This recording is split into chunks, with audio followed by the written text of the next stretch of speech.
La lumière du soleil filtrait à travers les rideaux poussiéreux de la modeste maison de la famille Dubois, tandis qu'Amélie, à seulement 3 semaines de ses 18 ans, arrangeait les fleurs fanées dans un vase. La maison était inhabituellement silencieuse ce matin-là. Trop silencieuse. Son père Henri, normalement plein de blagues avant son café du matin, était assis, le visage de pierre à la table de la cuisine. Sa mère Céleste se tordait les mains nerveusement, évitant le contact visuel. « Est-ce que quelqu'un est mort ?»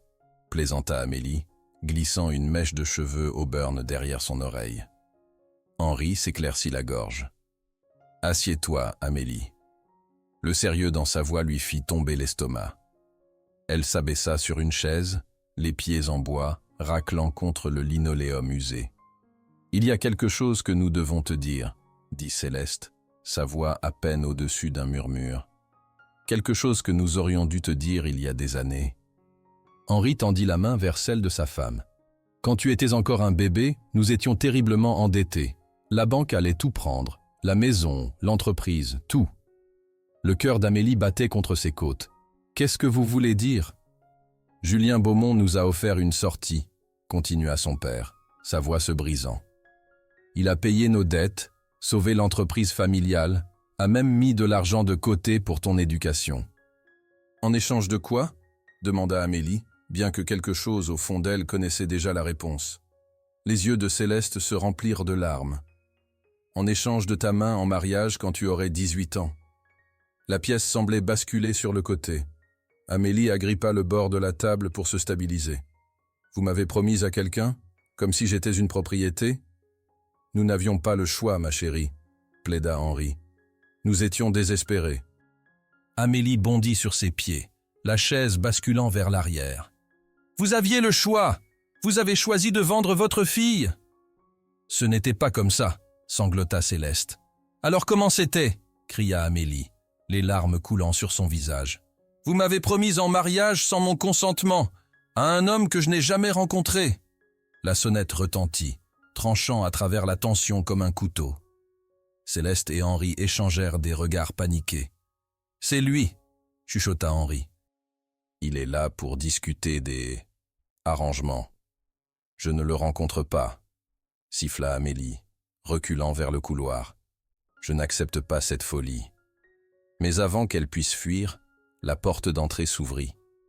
Une grande silhouette entra dans le salon, large d'épaules, impeccablement vêtue d'un costume sur mesure qui coûtait probablement plus que 6 mois du salaire de son père, Julien Beaumont, le millionnaire qui croyait posséder son avenir. Il n'était pas ce qu'elle attendait. Plus jeune qu'elle l'imaginait, peut-être début trentaine. Ses yeux sombres l'évaluèrent froidement, prenant note de son jean simple et de son t-shirt, la rougeur de colère sur ses joues, la défiance dans sa posture. « Tu dois être Amélie, » dit-il, sa voix profonde et contrôlée. « J'ai attendu longtemps de te rencontrer. » Amélie croisa les bras. « Eh bien, je viens de découvrir votre existence il y a 5 minutes. Alors pardonnez-moi si je ne partage pas votre enthousiasme. » L'ombre d'un sourire traversa son visage. De la fierté. « Bien. Ceci n'arrivera pas, » dit-elle, sa voix tremblant de rage. « Je n'épouse pas un étranger à cause d'un accord que mes parents ont fait quand j'étais en couche. » L'expression de Julien se durcit. « Je crains que l'arrangement soit contraignant. Tes parents ont signé un contrat. »« Je n'ai rien signé. »« Non, » convint-il, « mais j'ai investi des ressources considérables dans ta famille au fil des ans. » Il se tourna vers Henri. « L'entreprise de menuiserie Dubois se porte bien, j'entends. Et ton expansion d'atelier l'année dernière, cela a été rendu possible par mon soutien financier. » Henri pâlit. « Julien, s'il te plaît, peut-être pourrions-nous discuter. »« Il n'y a rien à discuter, » l'interrompit Julien. Les termes étaient en clair dès le début. Il se retourna vers Amélie. « À moins que tu ne préfères que j'exige le remboursement immédiat de toutes les dettes. Tes parents perdraient tout, la maison, l'entreprise, tout. » Amélie regarda ses parents, le visage strié de larmes de sa mère, l'affaissement défaitiste de son père. Le poids de leur mauvais choix, leur désespoir, leur tentative mal avisée de sécuriser son avenir, tout cela s'effondrait maintenant sur ses épaules. « Quand ?» demanda-t-elle, le combat se vidant de sa voix. « Quand quoi » demanda Julien, bien que ses yeux indiquaient qu'il savait exactement ce qu'elle voulait dire. « Quand ce mariage est-il supposé avoir lieu » Julien redressa sa cravate déjà parfaite. « Demain. Les arrangements ont déjà été pris. »« Demain » répéta Amélie avec incrédulité. « C'est insensé !»« J'ai attendu assez longtemps, » dit simplement Julien. « Une voiture viendra te chercher à 9 heures du matin. Emballe les objets personnels que tu souhaites emporter. » Il lui tendit une enveloppe. « Ta robe a été sélectionnée, mais tu peux choisir des accessoires parmi ces options. » Alors que Julien se tournait pour partir, Amélie retrouva sa voix. « Pourquoi moi? Tu pourrais avoir n'importe qui. Pourquoi imposer cet accord ridicule ?» Il s'arrêta dans l'embrasure, la regardant avec une expression qu'elle ne pouvait pas lire. « Un Beaumont honore toujours ses accords.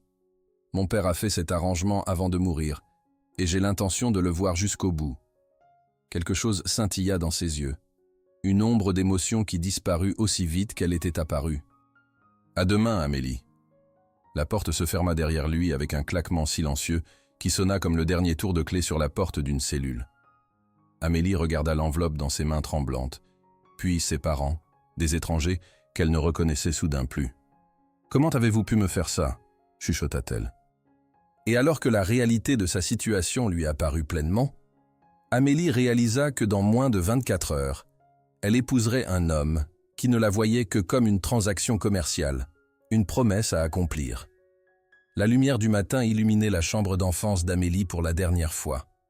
Elle fixait son reflet dans le miroir de vanité vintage, une étrangère dans une robe de mariée de créateur qui lui allait parfaitement, bien qu'elle n'ait jamais été mesurée pour cela. La robe était à couper le souffle, superposition de dentelles délicates, perles subtiles, et une silhouette qui la transformait d'adolescente sur le point d'aller à l'université en mariée sophistiquée. « Tu es belle », chuchota Céleste depuis l'embrasure, ses yeux brillants de larmes retenues. « Non », avertit Amélie, ajustant les boucles d'oreilles en diamant qui étaient arrivées par courrier ce matin. « Ne prétends pas que c'est normal. » Céleste s'approcha prudemment. « Je sais que tu nous détestes maintenant. »« Je ne vous déteste pas, » interrompit Amélie, sa voix plus douce qu'elle ne l'avait voulu. « Je ne comprends simplement pas comment vous avez pu faire ça. Nous étions jeunes, désespérés et stupides, » admit Céleste, arrangeant doucement une mèche lâche des cheveux d'Amélie. François Beaumont, le père de Julien, c'était un homme puissant avec une obsession étrange pour l'héritage. Quand il nous a offert l'accord, elle s'interrompit, incapable de justifier leur décision. « Alors quoi, je suis supposée être une reproductrice pour la dynastie Beaumont ?» demanda amèrement Amélie. « Je ne sais pas ce que veut Julien, » répondit honnêtement Céleste. « Mais ce n'est pas son père, et toi ?» Elle prit en coupe la joue d'Amélie. « Tu es forte, plus forte que je ne l'ai jamais été. » Une limousine noire élégante attendait dehors, sa présence incongrue contre l'arrière-plan de leur quartier de classe moyenne. Les voisins jetaient des coups d'œil à travers les rideaux, chuchotant derrière leurs mains, alors qu'Amélie, tenant un petit bouquet de roses blanches, marchait le court chemin de sa porte d'entrée à la voiture. La chapelle était petite, mais opulente, avec des vitraux qui projetaient des arcs-en-ciel colorés sur les bancs de bois sombres polis. Seule une poignée de personnes étaient présentes, ses parents sur un côté, quelques hommes en costume qu'elle ne reconnaissait pas de l'autre. Julien l'attendait à l'hôtel, imposant dans un smoking noir, ses cheveux sombres parfaitement coiffés. Quand leurs yeux se rencontrèrent, son expression était indéchiffrable, ni chaleureuse ni froide, simplement déterminée. Le prêtre parlait, mais Amélie entendait à peine les mots. Elle était dans un rêve étrange, ou peut-être un cauchemar, observant quelqu'un d'autre prononcer des vœux qu'elle ne voulait pas dire à un homme qu'elle ne connaissait pas. « Amélie Marie Dubois, acceptez-vous de prendre Julien Alexandre Beaumont pour époux ?» Les mots du prêtre la ramenèrent brutalement au présent. Elle regarda dans les yeux sombres de Julien, cherchant... Quoi? De la gentillesse? De la compréhension? Une indication qu'il était aussi réticent qu'elle. À la place, elle ne vit que de la résolution. Il faisait ce qu'il pensait devoir faire, honorer un accord fait par un homme mort. Rien de plus, rien de moins. « J'accepte », chuchota-t-elle, les mots lui écorchant la gorge.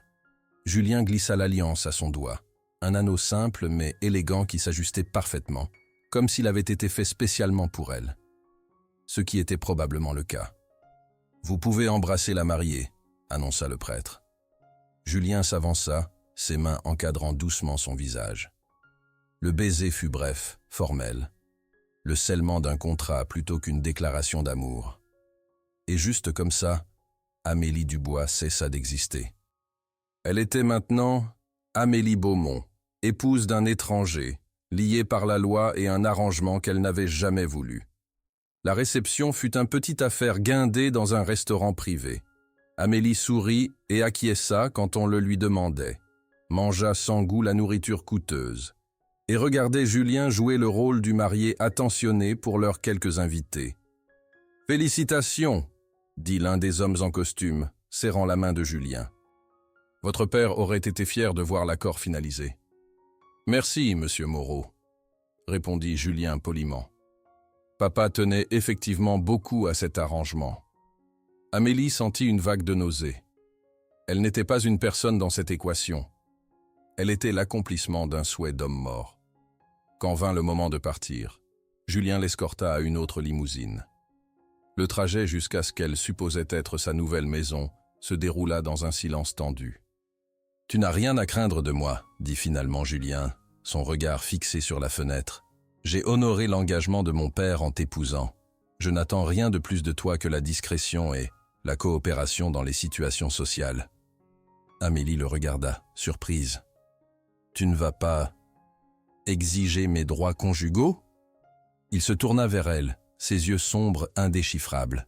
« Non, ce mariage peut être légalement contraignant, mais je ne suis pas un monstre. » Le soulagement l'inonda, suivi immédiatement par la confusion. « Alors pourquoi? Si tu n'as pas l'intention d'avoir un vrai mariage, pourquoi t'embêter du tout ?» Julien fut silencieux pendant un long moment. Mon père était un homme compliqué, brillant, impitoyable, et obsédé par l'idée que le nom Beaumont continue. Cet arrangement avec ta famille était l'une de ses dernières volontés avant sa mort. Et tu honores toujours les volontés d'un homme mort? J'honore les dettes que je dois. Sa voix était plate, finale.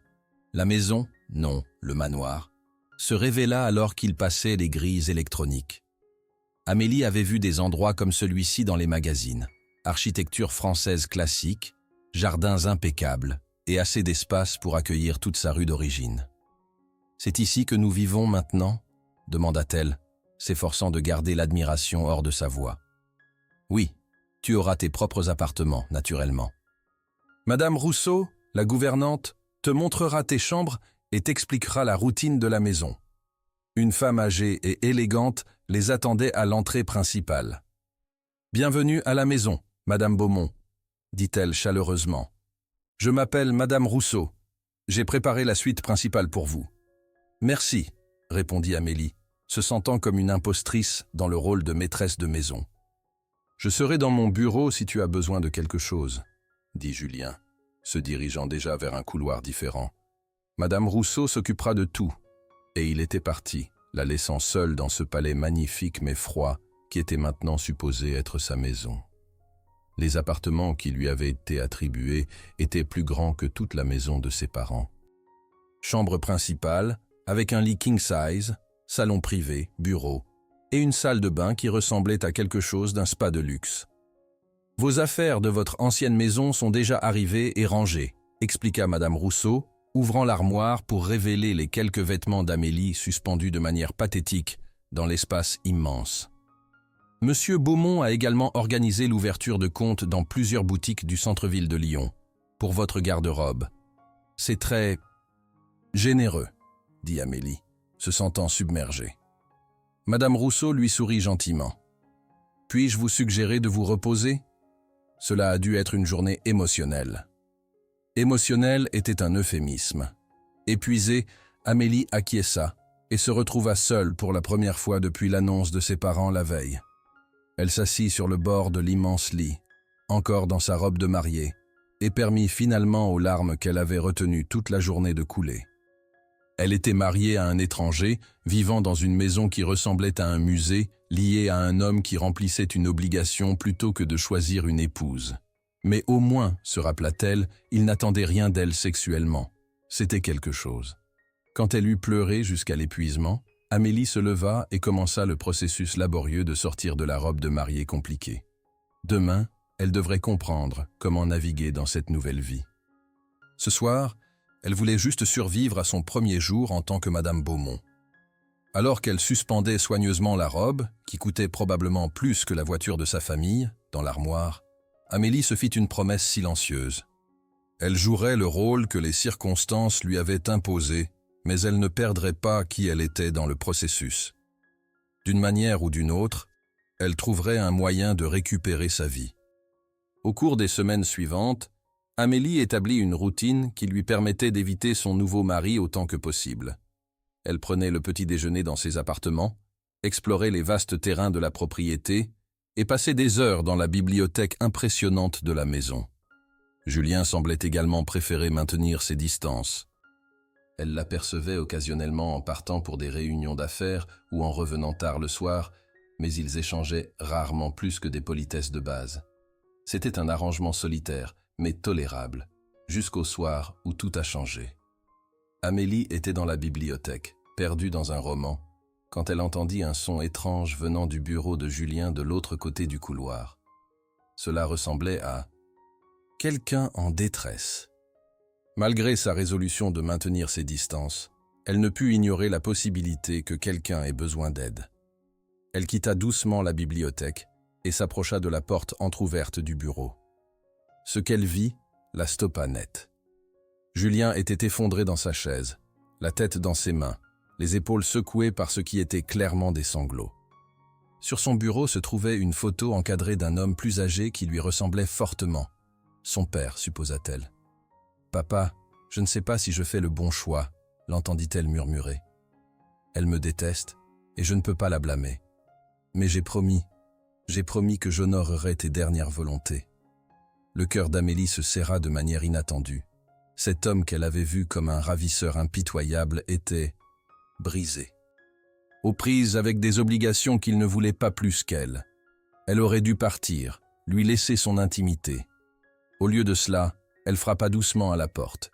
Julien se redressa immédiatement, essuyant rapidement ses yeux et reprenant sa composition habituelle. « Oui ? Je suis désolé, » dit Amélie, entrant dans la pièce. « J'ai entendu. Es-tu d'accord ?» Il la regarda avec surprise, comme s'il n'arrivait pas à croire qu'elle s'enquérait de son bien-être. « Je vais bien. »« Tu n'as pas à t'inquiéter pour... »« Tu pleures, » dit-elle doucement, s'approchant de son bureau. « Tu n'as clairement pas bien. » Julien resta silencieux pendant un long moment, puis ses épaules s'affaissèrent légèrement. « Aujourd'hui marque 3 ans depuis la mort de mon père. »« Oh !» Amélie s'assit dans la chaise en face de son bureau, oubliant momentanément leur relation tendue. « Je suis désolé. Vous étiez proche ?» Un rire amer échappa à Julien. « Proche ? Non. Complexe serait un meilleur terme. » Il regarda la photographie. Il était brillant, impitoyable, et déterminé à contrôler chaque aspect de ma vie, même de sa tombe. « Comme organiser mon mariage ?» dit Amélie doucement. « Oui. » Julien rencontra enfin ses yeux. « Je sais que tu penses que j'ai voulu cet arrangement. Mais la vérité est que j'ai passé des années à espérer que tes parents changeraient d'avis, que tu refuserais, que quelque chose annulerait le tout. Alors pourquoi l'avoir fait ?» Julien fut silencieux pendant si longtemps qu'elle pensa qu'il ne répondrait pas. Finalement, il parla. « Parce que tout ce que j'ai, la société, cette maison, ma réputation, tout était construit sur l'accomplissement des promesses de mon père. Si je commençais à défier ses dernières volontés... » « Tu avais peur de tout perdre, » termina Amélie. « Pas seulement moi. L'entreprise emploie plus de 1000 personnes. J'ai des responsabilités au-delà de mes propres désirs. » Pour la première fois depuis qu'elle l'avait rencontré, Amélie vit Julien non pas comme un homme puissant exerçant son autorité, mais comme quelqu'un d'aussi pris au piège par les circonstances qu'elle l'était. « Tu sais, » dit-elle lentement, « nous sommes tous les deux victimes de l'obsession de ton père pour le contrôle. » Julien la regarda avec surprise. « Tu ne me détestes plus ?» Amélie considéra sa question. « Je te déteste toujours un peu. dit-elle honnêtement, et fut surprise de voir l'ombre d'un sourire toucher ses lèvres. Mais je pense que je déteste davantage la situation. Et ton père, pour nous avoir mis tous les deux dans cette position. Il pensait qu'il faisait ce qu'il y avait de mieux, dit Julien, à sa façon tordue. Peut-être, mais ses intentions ne changent pas le fait que nous sommes deux étrangers forcés d'être mariés. Amélie s'arrêta, puis ajouta plus doucement. Mais peut-être que nous n'avons pas à rester étrangers. Julien leva les yeux vers elle avec quelque chose qui ressemblait à de l'espoir. Que suggères-tu ? Je suggère que si nous allons être coincés dans ce mariage, nous pourrions au moins essayer d'apprendre à nous connaître. Pas comme mari et femme, ajouta-t-elle rapidement, mais comme amis peut-être ? Amis, répéta Julien, comme s'il testait le mot. Je pense que j'aimerais ça. Très bien alors. Amélie se leva. Nous allons être amis, Julien Beaumont. Mais cela signifie plus de repas solitaires et plus d'évitement de la maison juste parce que je suis là. Marché conclu, dit-il, et cette fois son sourire atteignit ses yeux. C'était un petit pas, mais c'était un début. Et pour la première fois depuis qu'elle était devenue Madame Beaumont, Amélie ressentit quelque chose qui ressemblait à de l'espoir. Les semaines qui suivirent leur conversation dans le bureau virent un changement graduel dans la dynamique entre Amélie et Julien. Ils commencèrent à partager des repas, d'abord gênants et ponctués de longs silences, puis progressivement plus confortables alors qu'ils découvraient des intérêts communs. Amélie découvrit que Julien était bien lu et réfléchi, avec une passion particulière pour l'histoire de l'architecture qui avait influencé ses décisions de rénovation de leur maison. Il découvrit qu'elle était plus que la petite provinciale timide qu'il avait d'abord supposée. Elle était intelligente, drôle et étonnamment indulgente considérant les circonstances. « Tu n'as jamais pensé à ce que tu voulais étudier à l'université ?» demanda Julien un soir alors qu'il dînait sur la terrasse qui donnait sur les jardins. « Éducation », répondit Amélie sans hésitation. « Je voulais être enseignante. J'aime travailler avec les enfants. Et il y a quelque chose de satisfaisant à aider quelqu'un d'autre à apprendre et grandir. »« Tu parles au passé, » observa Julien. « Qu'est-ce qui t'empêche de continuer ces plans ?» Amélie le regarda avec surprise. « Je suis mariée maintenant.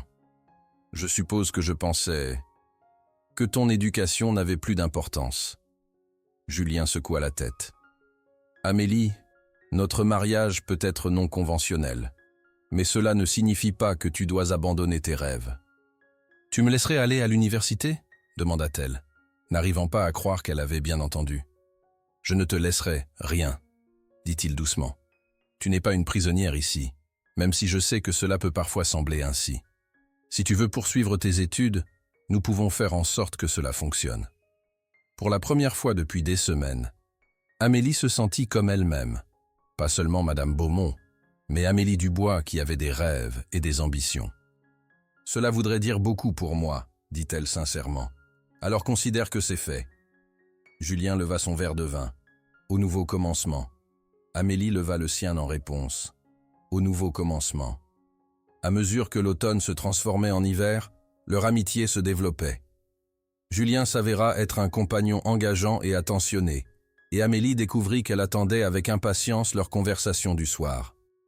Il l'aida à s'inscrire à des cours par correspondance à l'université et elle l'aida à planifier des événements de charité pour l'entreprise.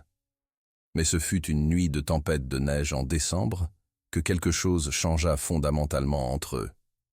Amélie fut réveillée par un cri venant de l'autre bout du couloir.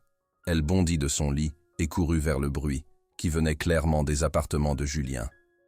Elle frappa rapidement à sa porte. « Julien, tout va bien ?» Aucune réponse, mais elle entendit ce qui sonnait comme une détresse.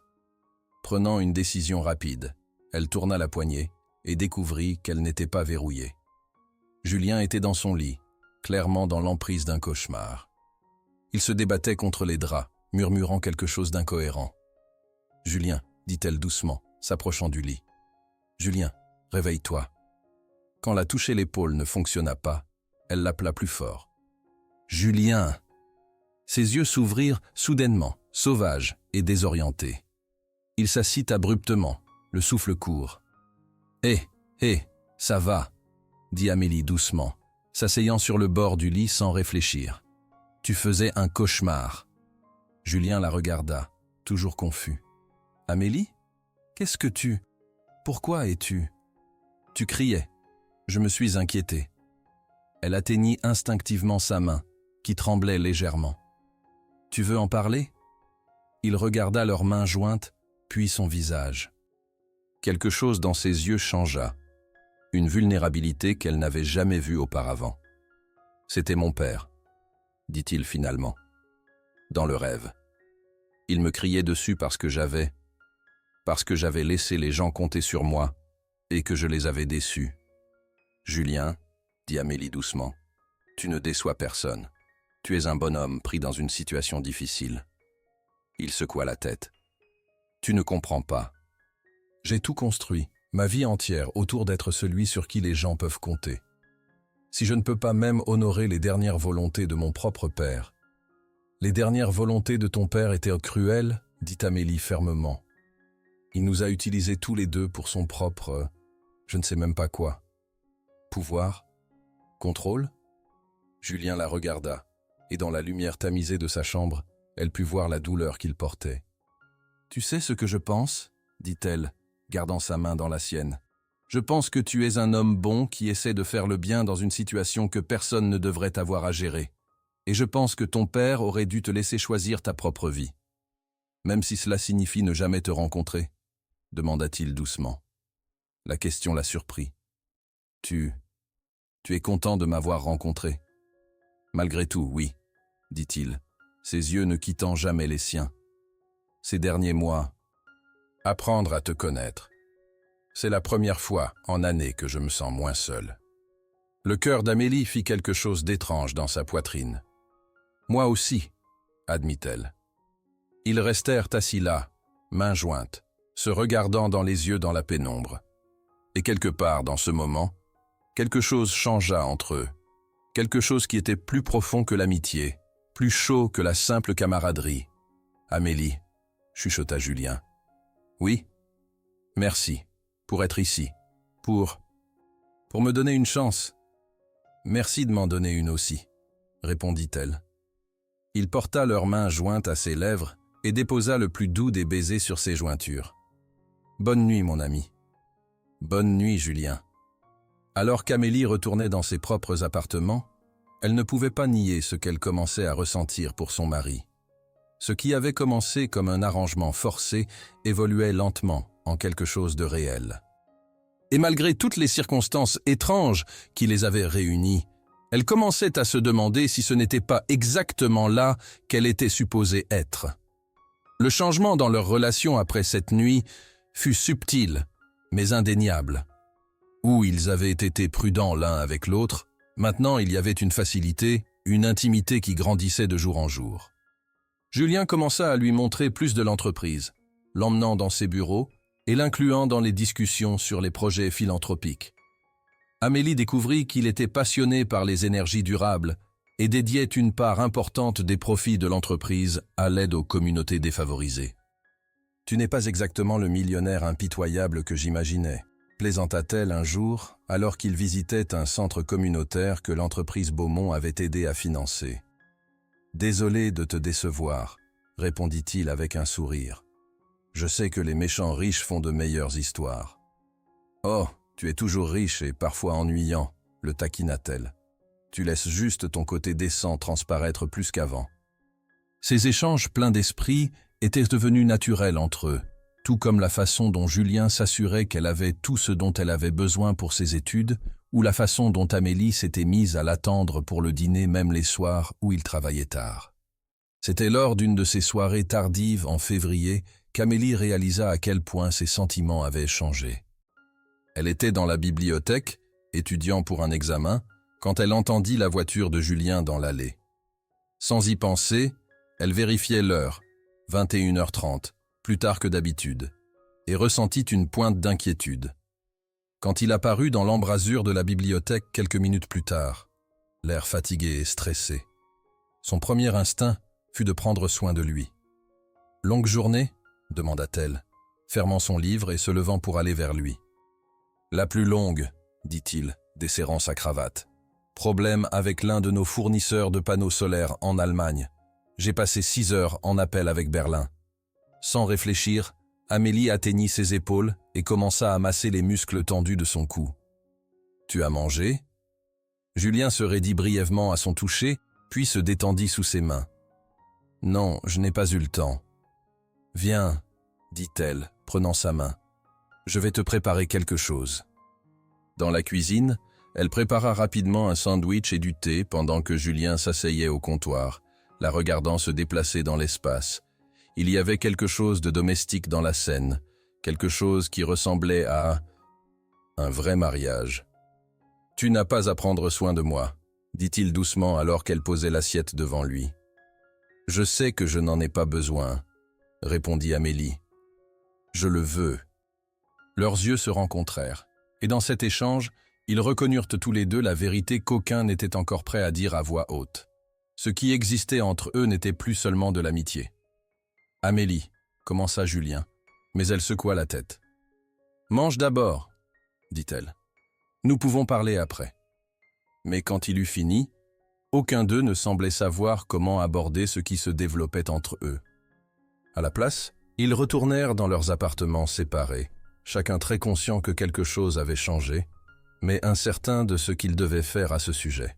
C'est ainsi que les choses continuèrent pendant plusieurs semaines. Cette conscience croissante l'un de l'autre, cette tension sous-jacente qui rendait chaque interaction chargée de possibilités non dites. Jusqu'au soir où Amélie décida qu'elle en avait assez de prétendre qu'elle ne tombait pas amoureuse de son mari. Elle le trouva dans son bureau, comme souvent le soir, travaillant sur des contrats sous la lumière de sa lampe de bureau. Il semblait si concentré, si beau dans la lueur dorée, qu'elle dut s'arrêter un moment juste pour l'observer. « Tu vas rester là toute la nuit à me fixer ?» demanda-t-il sans lever les yeux de ses papiers, mais elle pouvait voir le sourire qui touchait ses lèvres. « Comment savais-tu que j'étais là ?» demanda-t-elle, entrant dans la pièce. « Je te sens toujours quand tu es prêt, » dit-il simplement, et les mots firent de quelque chose se retourner dans sa poitrine. Amélie s'approcha de son bureau, rassemblant son courage. « Julien, nous devons parler. » Maintenant, il leva les yeux, son expression devenant sérieuse. « À propos de nous. » Elle prit une profonde inspiration. « À propos de ce qui se passe entre nous. » Julien posa son stylo et se pencha en arrière dans sa chaise. « Et qu'est-ce qui se passe entre nous? Tu le sais, » dit-elle doucement. « Tu le ressens aussi, n'est-ce pas ?» Il fut silencieux pendant un long moment, l'étudiant. « Amélie, nous avons construit une bonne amitié. Je ne veux pas que nous fassions quelque chose que nous pourrions regretter. »« Et si ce n'est pas quelque chose que nous regretterions ?» demanda-t-elle. « Et si c'était quelque chose que nous voulions tous les deux ?» Julien se leva et contourna le bureau, s'arrêtant juste devant elle. « Que dis-tu exactement ?» Amélie leva les yeux vers lui, son cœur battant si fort qu'elle était sûre qu'il pouvait l'entendre.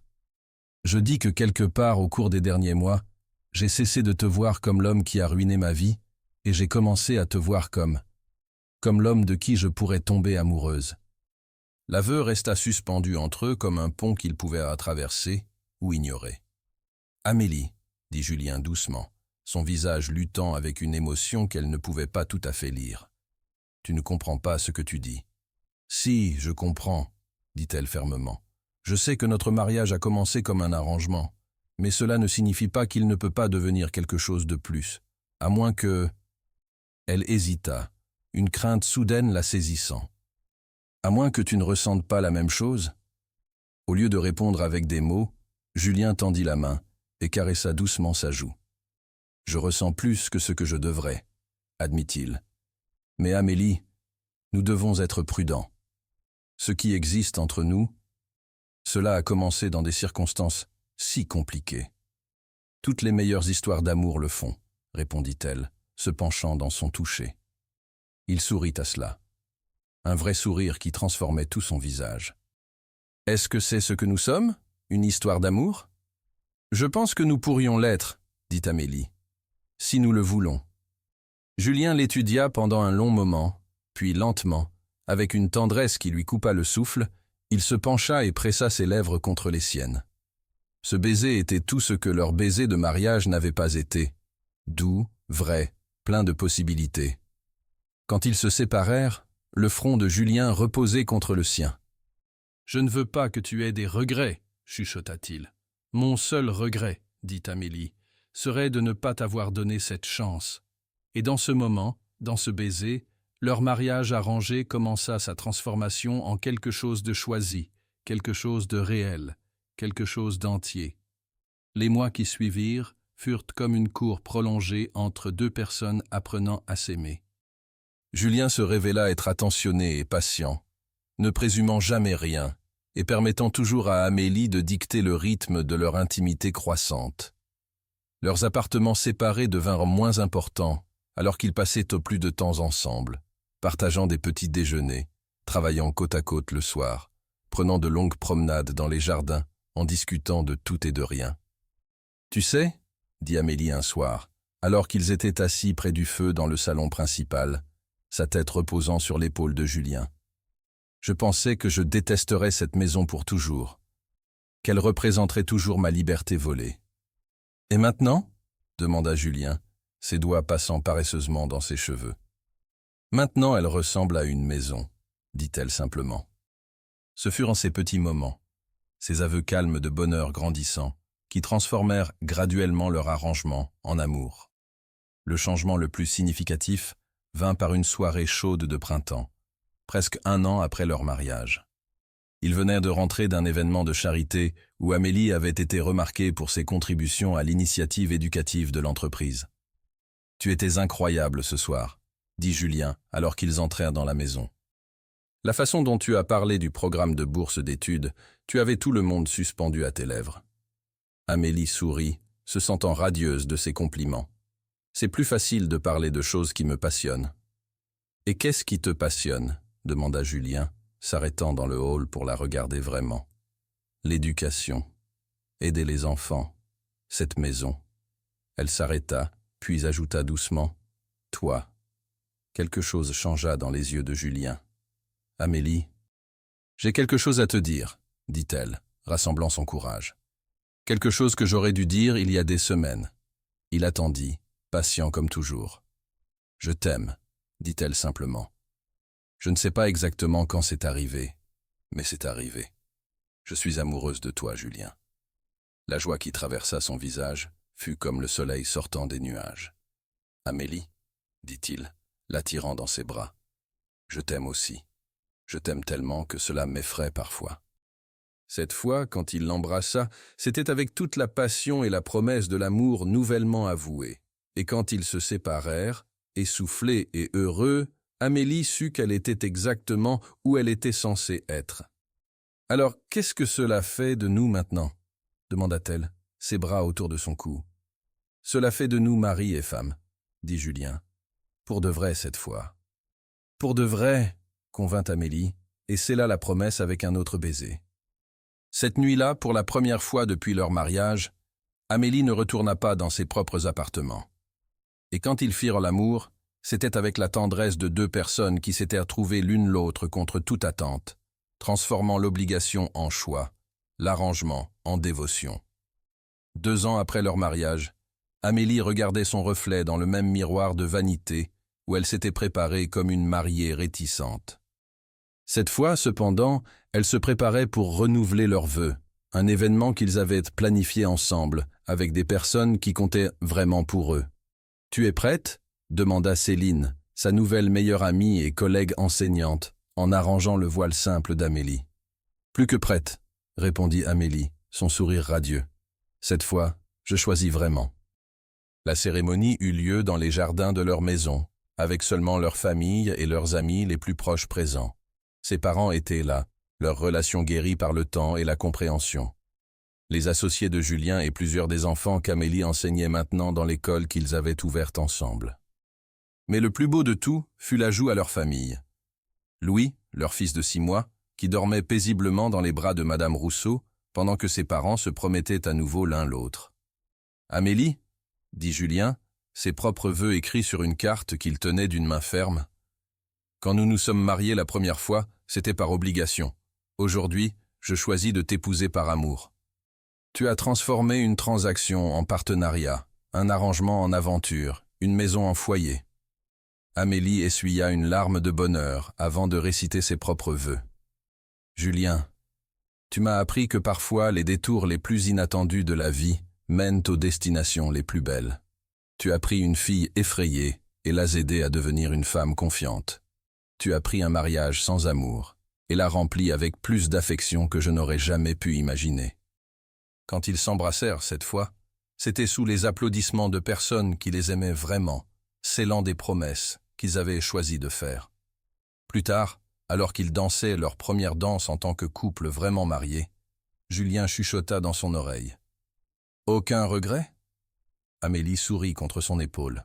« Seulement que nous n'ayons pas trouvé notre chemin l'un vers l'autre plus tôt. »« Je pense que nous l'avons trouvé exactement quand nous étions supposés le faire, » répondit Julien. Et regardant leur fils endormi dans les bras de Madame Rousseau, leurs amis et familles célébrant autour d'eux, et l'homme qu'elle avait appris à aimer au-delà de toute mesure, Amélie ne put qu'être d'accord. Parfois, les meilleures histoires d'amour commencent de la façon la plus inattendue. Un an plus tard, Amélie se tenait dans la nurserie qu'ils avaient soigneusement préparée, tenant leur fille nouveau-née, Charlotte, contre sa poitrine. Louis, maintenant un tout petit curieux, montrait fièrement sa nouvelle petite sœur à quiconque voulait écouter. « Elle ressemble à sa maman », dit Julien doucement, s'approchant d'elles deux et enveloppant sa famille dans ses bras. « Elle a tes yeux », observa Amélie, regardant les yeux sombres et alertes de leur fille. « Pauvre enfant », plaisanta Julien, ce qui lui valut un coup de coude affectueux d'Amélie. « Maman, papa !» Louis fit irruption dans la pièce, tenant un dessin froissé. « Regarde ce que j'ai fait. »« Voyons voir, mon chéri, » dit Amélie, se penchant pour que Louis puisse montrer son œuvre d'art. C'était un dessin au crayon de 4 figures bâtons. « C'est toi, et c'est papa, et c'est moi, et c'est bébé Charlotte, » expliqua-t-il fièrement. « C'est magnifique, mon cœur, » le complimenta Amélie. « Veux-tu l'accrocher dans la chambre de Charlotte pour qu'elle puisse voir sa famille ? » ?»« Oui !» Louis courut vers le mur, cherchant l'endroit parfait pour son chef-d'œuvre. Julien enlaça Amélie plus étroitement, regardant leurs enfants avec émerveillement. « Tu te souviens quand tu pensais que cette maison ressemblerait toujours à une prison ? Maintenant, elle ressemble à tout ce que j'ai toujours voulu sans le savoir, » répondit Amélie, se penchant contre la solidité de son époux. Même si cela a commencé par un arrangement, Amélie sourit, regardant Louis suspendre soigneusement son dessin et Charlotte dormant paisiblement dans ses bras. Surtout parce que cela a commencé par un arrangement. Les meilleures surprises viennent souvent déguisées en obstacles. Plus tard ce soir-là, après que les enfants soient couchés, Amélie et Julien s'assirent dans leur salon, ses pieds sur ses genoux pendant qu'il massait doucement ses chevilles fatiguées. « J'ai quelque chose pour toi, » dit Julien soudainement, atteignant le tiroir de la table d'appoint. « Ce n'est pas mon anniversaire, » protesta Amélie. « Non, convint-il, mais c'est l'anniversaire de quelque chose d'autre. » Il lui tendit une petite boîte de velours. « Cela fait 3 ans aujourd'hui que tu as accepté de renouveler nos vœux. » Amélie ouvrit la boîte et haleta. À l'intérieur se trouvait une magnifique bague de fiançailles, quelque chose qu'elle n'avait jamais eu, leur mariage original ayant été si précipité. « Julien, elle est magnifique. »« Je voulais te demander correctement cette fois, » dit-il, prenant la bague et s'agenouillant devant le canapé. « Amélie Beaumont, veux-tu continuer à être ma femme ? Veux-tu continuer à construire cette vie ensemble, élever nos enfants ensemble et transformer chaque jour ordinaire en quelque chose d'extraordinaire ?» Les larmes obscurcirent la vision d'Amélie alors qu'elle regardait cet homme qui avait transformé de son plus grand peur en sa plus grande joie. « Oui, » chuchota-t-elle, puis plus fermement. « Oui, Julien, je te choisis. Je nous choisis. » Son visage s'illumina d'un bonheur si profond que cela lui coupa le souffle. Avec des mains légèrement tremblantes, il glissa l'anneau à son doigt, à côté de l'alliance simple qu'elle portait déjà. « Ajustement parfait, » murmura-t-il, se levant et l'attirant dans ses bras. « Tout comme nous, » répondit-elle, se mettant sur la pointe des pieds pour presser ses lèvres contre les siennes. Julien répondit par un baiser qui contenait toute la passion, la tendresse et la promesse de leur voyage ensemble, de l'arrangement réticent à l'amour véritable et durable. Quand ils se séparèrent finalement, Il reposa son front contre le sien. Je pensais que nous pourrions renouveler nos vœux pour notre 2e anniversaire. Une petite cérémonie avec des gens qui comptent vraiment pour nous cette fois. J'aimerais ça, convint Amélie. Surtout puisqu'au premier mariage, je planifiais des moyens de m'échapper. Julien grimaça de manière ludique. Et maintenant? Elle sourit, enlaçant ses bras autour de son cou. Maintenant, je ne peux pas imaginer être ailleurs. Un doux cri de la nurserie interrompit le moment. Ils rirent tous les deux, la réalité de la parentalité l'emportant sur la romance une fois de plus. « J'y vais », dit Julien, déposant un autre baiser rapide sur ses lèvres, avant de se diriger vers la chambre de Louis. Amélie le regarda partir, s'émerveillant de la distance qu'ils avaient à parcouru. L'étranger imposant qui était apparu dans le salon de ses parents pour réclamer une épouse était maintenant le mari dévoué qui réorganisait les réunions du conseil d'administration pour bercer leur fils pour l'endormir, qui la regardait avec un amour si profond que cela lui coupait encore le souffle. Elle baissa les yeux sur le diamant scintillant à son doigt à côté de son alliance, symbole d'un voyage de l'obligation au choix, de l'arrangement au dévouement. Leur histoire avait commencé par une promesse faite par d'autres, mais elle continuerait avec les promesses qu'ils choisissaient de se faire l'un à l'autre chaque jour.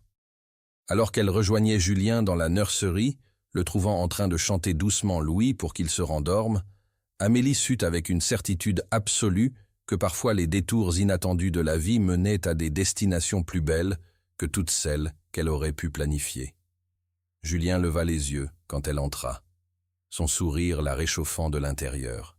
« Tout va bien ?» chuchota-t-il. « Tout est parfait », répondit-elle, et elle le pensait de tout son cœur. 5 ans plus tard. « Maman, papa, regardez ce que j'ai fait !» Louis, maintenant âgé de 5 ans, et le portrait craché de son père avec l'esprit déterminé de sa mère, bondit dans la cuisine en agitant un projet artistique. « Attention, mon puce !» avertit Julien, stabilisant le petit garçon avant qu'il puisse percuter Amélie, qui était assise au comptoir de la cuisine en corrigeant des copies. « Voyons voir ce chef-d'œuvre », dit Amélie, mettant de côté son travail pour donner à son fils toute son attention. Louis présenta fièrement un dessin au crayon de 4 figures bâtons. « C'est toi, et c'est papa, et c'est moi, et c'est bébé Charlotte. »« C'est magnifique, mon chéri », complimenta Amélie, échangeant un sourire avec Julien au-dessus de la tête de leur fils. « Je l'ai fait pour Charlotte, pour qu'elle puisse voir sa famille quand elle arrivera, » expliqua Louis de manière pragmatique. « Quand est-ce qu'elle vient encore ?»« Encore environ 2 mois, » répondit Julien, sa main reposant de manière protectrice sur le ventre arrondi d'Amélie. « Mais je pense qu'elle aimera l'image de son grand frère dès maintenant. »« Est-ce qu'on peut la mettre dans sa chambre ?» demanda Louis avec enthousiasme. « Absolument, » convint Amélie. « Pourquoi n'irais-tu pas avec papa pour trouver l'endroit parfait pendant que je finis de corriger ses copies ?»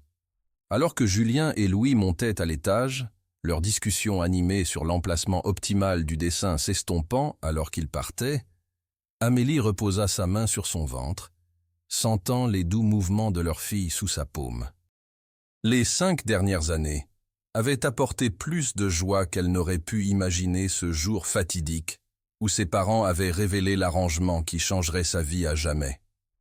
Elle avait terminé ses études avec les honneurs, commencé à enseigner dans une école élémentaire locale et regardé Julien transformer Beaumont Enterprises en une entreprise connue autant pour ses pratiques commerciales éthiques et son implication communautaire que pour ses marges bénéficiaires.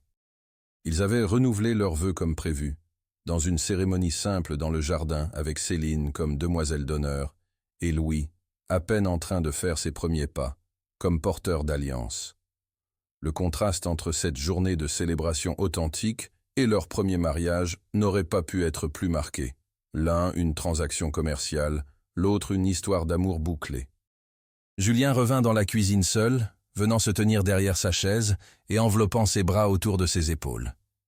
Louis arrange son œuvre d'art avec une précision militaire, murmura-t-il, déposant un baiser sur le sommet de sa tête. Je pense qu'il va prendre après les tendances organisationnelles de mon père. Que le ciel nous vienne en aide à tous, rit Amélie, se penchant contre sa chaleur solide. Un perfectionniste Beaumont dans la maison suffit. Dit la femme qui a réorganisé toute la nurserie 3 fois la semaine dernière.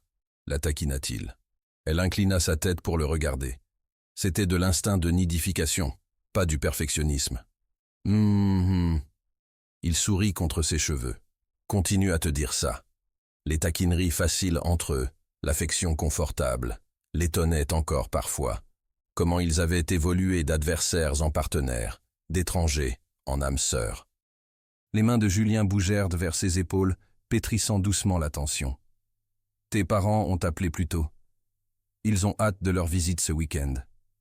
Amélie acquiesça, se relaxant sous son toucher. Sa relation avec ses parents avait pris du temps à guérir après la révélation de leur arrangement, mais Julien avait été instrumental dans la reconstruction de ces ponts, s'assurant qu'Henri et Céleste aient une place significative dans la vie de Louis et dans leur famille. « Est-ce que ma mère a mentionné apporter plus de vêtements de bébé ?» demanda-t-elle avec ironie. « Parce que Charlotte a déjà une garde-robe pour rivaliser avec celle d'un bébé royal. » Je crois que ces mots exacts étaient « juste quelques essentiels », répondit Julien avec un rire. « Donc, un magasin entier », traduisit Amélie. Il rit franchement. Prérogative des grands-parents, apparemment. Un silence confortable tomba entre eux, brisé seulement quand Julien parla à nouveau, sa voix plus douce, plus réfléchie. « Penses-tu parfois à comme les choses auraient pu tourner différemment ?» Amélie se tourna dans sa chaise pour lui faire entièrement face. « Parfois, admit-elle. Si tu avais été l'homme d'affaires froid que je pensais d'abord que tu étais, si j'avais lutté plus fort contre l'arrangement, si nous n'avions pas décidé de nous donner une chance l'un à l'autre, si Louis n'était pas arrivé quand il l'a fait, ajouta Julien, nous donnant une raison de travailler vers quelque chose de réel. » Elle tendit la main pour caresser son visage, toujours beau mais maintenant avec des ridules au coin de ses yeux qui parlaient d'années de bonheur. « Je pense que nous aurions trouvé notre chemin finalement, dit-elle. Certaines choses sont juste destinées à être, même si elles commencent pour toutes les mauvaises raisons. » Julien se pencha pour l'embrasser, une caresse tendre qui contenait toute la familiarité de leurs années ensemble et toute la passion de leur amour durable. « Tu sais, » murmura-t-il contre ses lèvres, « mon père a peut-être eu tort sur beaucoup de choses, mais il a eu une chose absolument juste. »« Quoi ?» demanda-t-elle, passant ses doigts dans les cheveux à la base de son cou. Le sourire de Julien était doux d'émerveillement, même après tout ce temps. « Tu étais toujours destiné à être une Beaumont. » Et alors que Louis redescendit en courant pour leur montrer exactement où il avait placé son dessin, Amélie ne put qu'être d'accord. Cette famille, construite d'un arrangement mais soutenue par le choix, grandie de l'obligation en amour, était exactement où elle était destinée à être. Les mois qui suivirent cette nuit furent comme une longue cour entre deux personnes apprenant à s'aimer. Julien se révéla attentionné et patient, ne présumant jamais de rien, et permettant toujours à Amélie de dicter le rythme de leur intimité grandissante. Leurs appartements séparés devinrent moins importants alors qu'ils passaient plus de temps ensemble, partageant les petits déjeuners, travaillant côte à côte le soir, faisant de longues promenades dans les jardins en discutant de tout et de rien. « Tu sais, » dit Amélie un soir, alors qu'ils étaient assis près du feu dans le salon principal, sa tête reposant sur l'épaule de Julien. Je pensais que je détesterais cette maison pour toujours, qu'elle représenterait toujours ma liberté volée. « Et maintenant ?» demanda Julien, ses doigts jouant paresseusement dans ses cheveux. « Maintenant, elle ressemble à un foyer, » dit-elle simplement.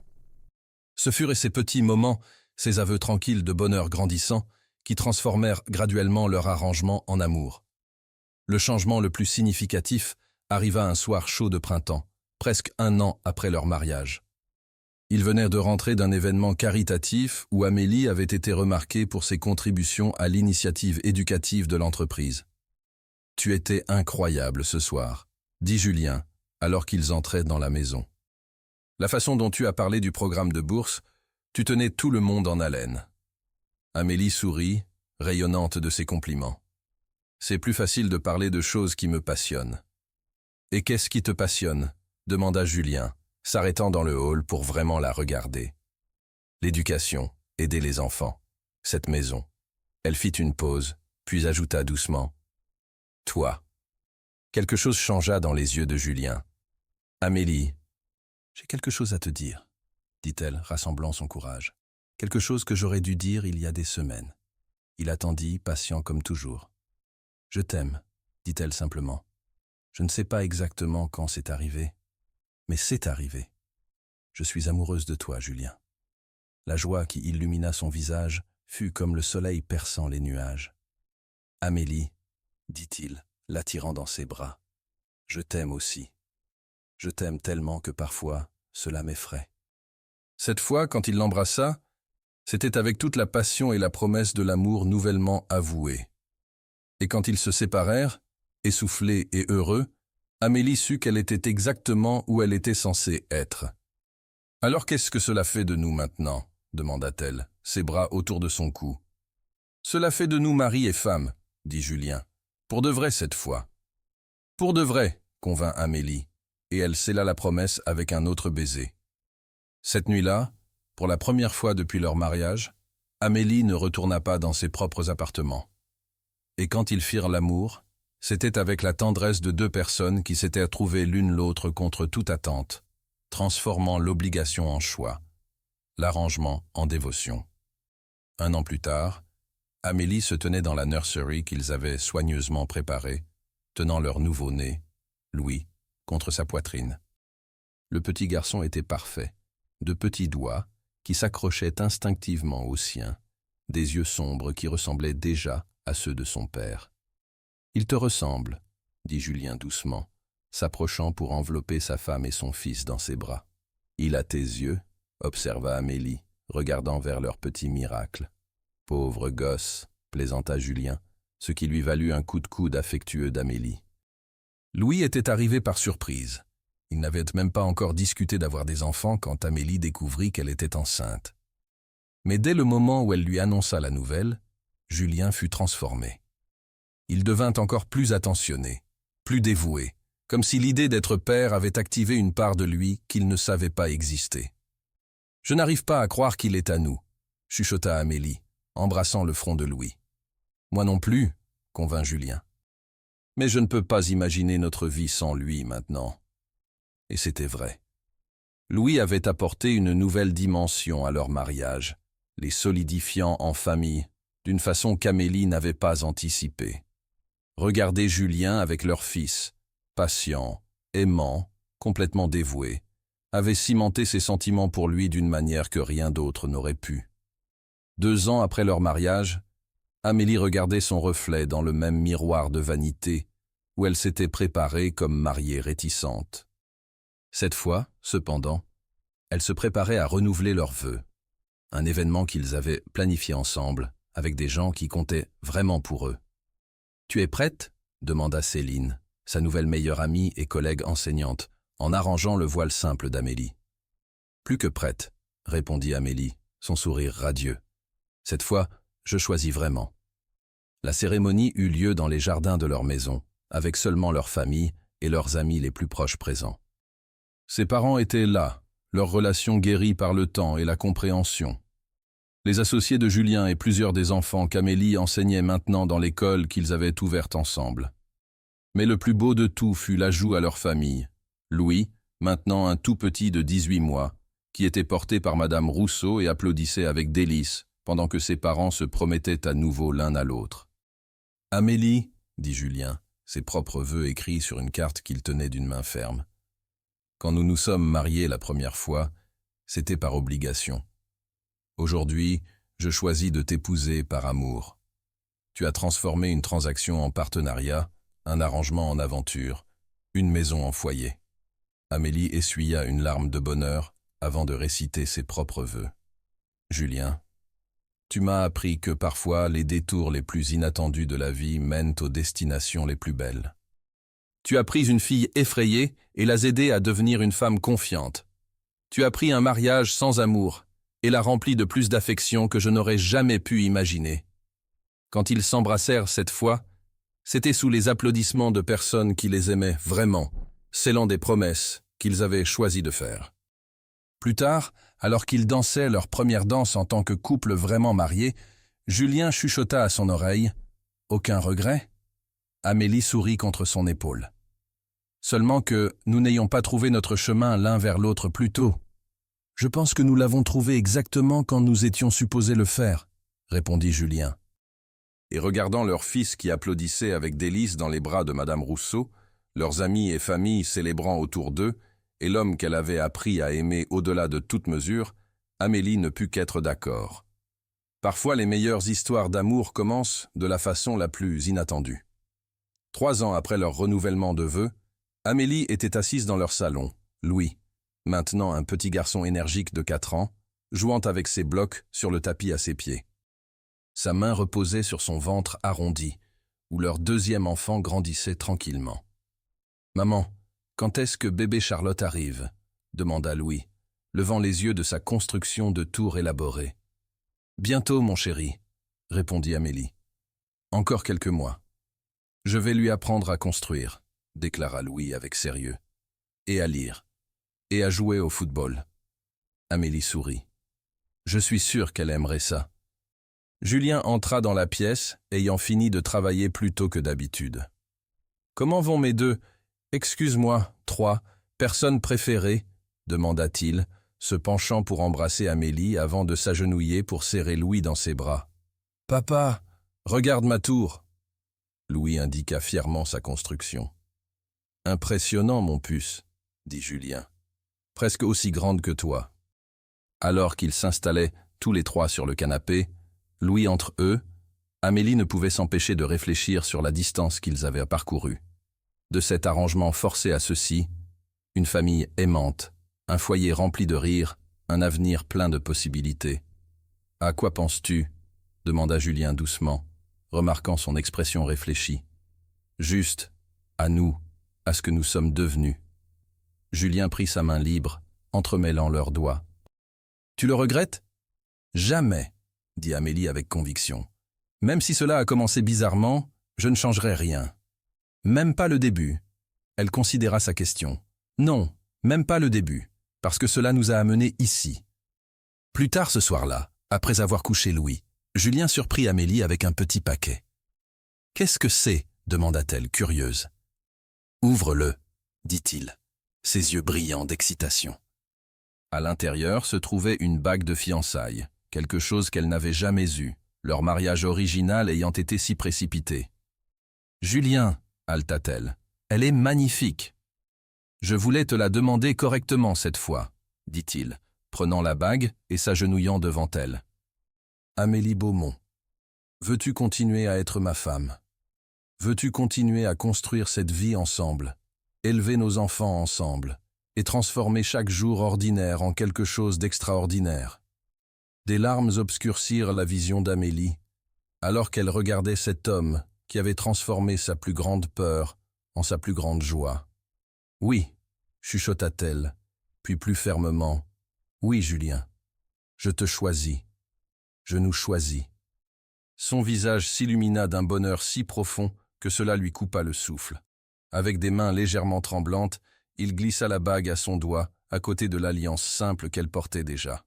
« Ajustement parfait, » murmura-t-il, se levant et l'attirant dans ses bras. « Tout comme nous, » répondit-elle, se mettant sur la pointe des pieds pour presser ses lèvres contre les siennes. Julien répondit par un baiser qui contenait toute la passion, la tendresse et la promesse de leur voyage ensemble, de l'arrangement réticent à l'amour véritable et durable.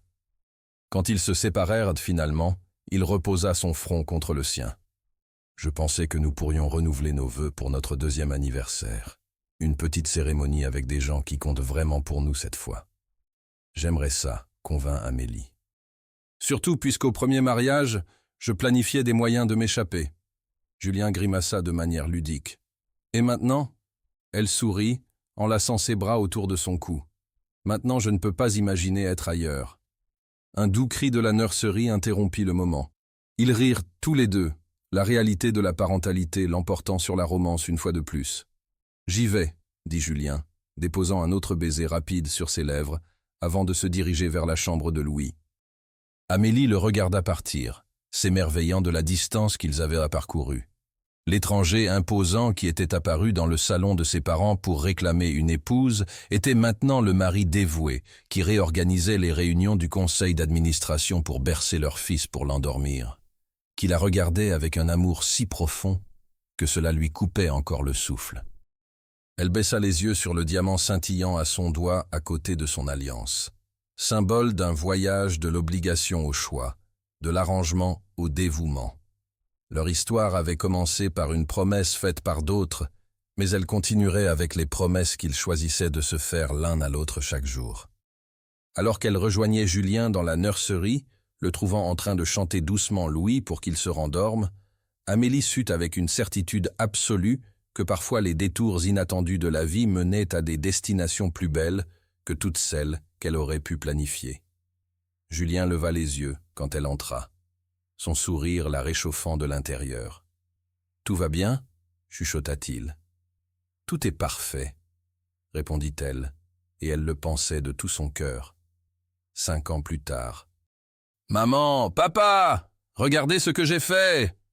Louis, maintenant âgé de 5 ans, et le portrait craché de son père avec l'esprit déterminé de sa mère, bondit dans la cuisine en agitant un projet artistique. « Attention, mon puce !» avertit Julien, stabilisant le petit garçon avant qu'il puisse percuter Amélie, qui était assise au comptoir de la cuisine en corrigeant des copies. « Voyons voir ce chef-d'œuvre !» dit Amélie, mettant de côté son travail pour donner à son fils toute son attention. Louis présenta fièrement un dessin au crayon de 4 figures bâtons.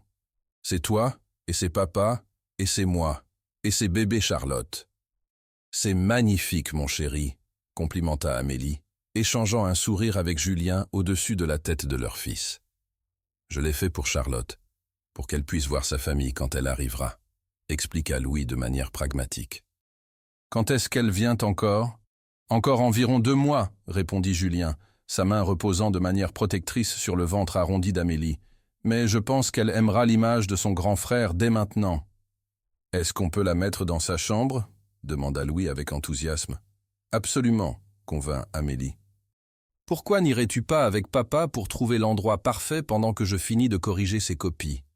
Alors que Julien et Louis montaient à l'étage, leur discussion animée sur l'emplacement optimal du dessin s'estompant alors qu'ils partaient, Amélie reposa sa main sur son ventre, sentant les doux mouvements de leur fille sous sa paume. Les 5 dernières années avaient apporté plus de joie qu'elle n'aurait pu imaginer ce jour fatidique où ses parents avaient révélé l'arrangement qui changerait sa vie à jamais.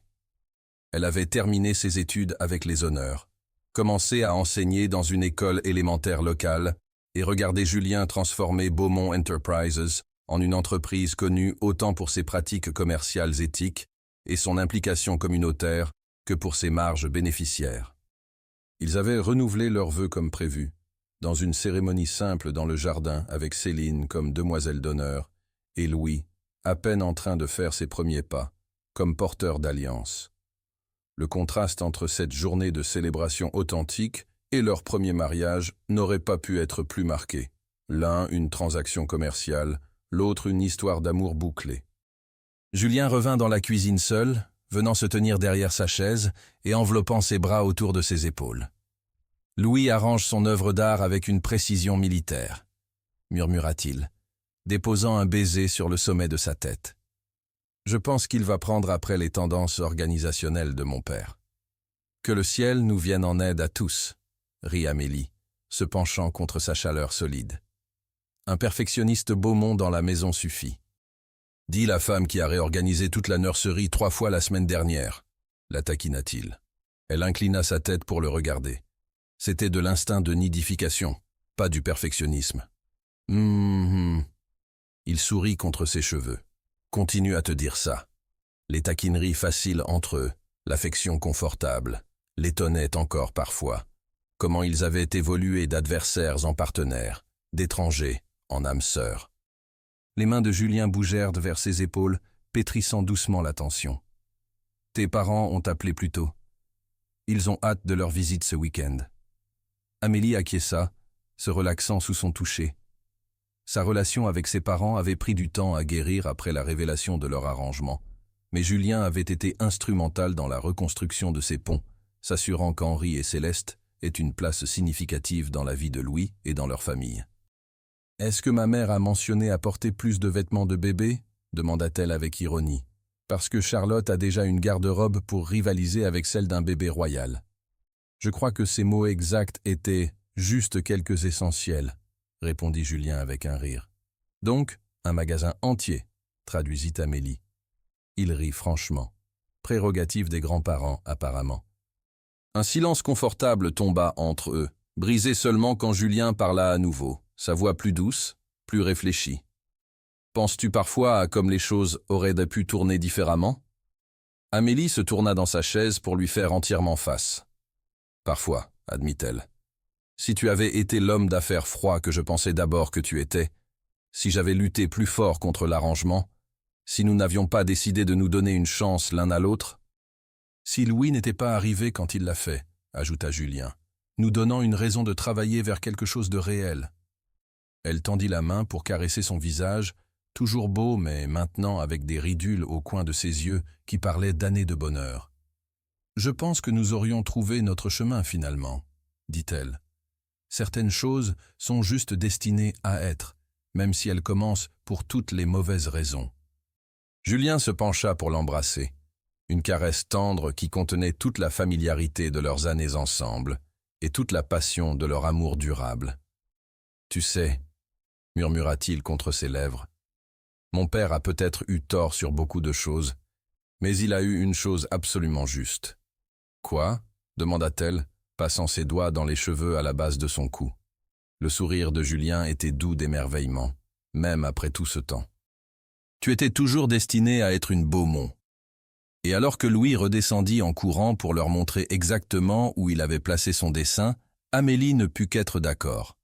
Cette famille, construite d'un arrangement mais soutenue par le choix, grandie de l'obligation en amour, était exactement où elle était destinée à être. La promesse faite avant qu'elle n'atteigne 18 ans, une promesse qui avait autrefois semblé comme la fin de ses rêves, était plutôt devenue le commencement d'une vie plus belle qu'elle n'aurait pu imaginer. Une vie choisie, jour après jour, avec l'homme qui avait appris à la voir non pas comme une transaction, mais comme le plus grand cadeau de tous.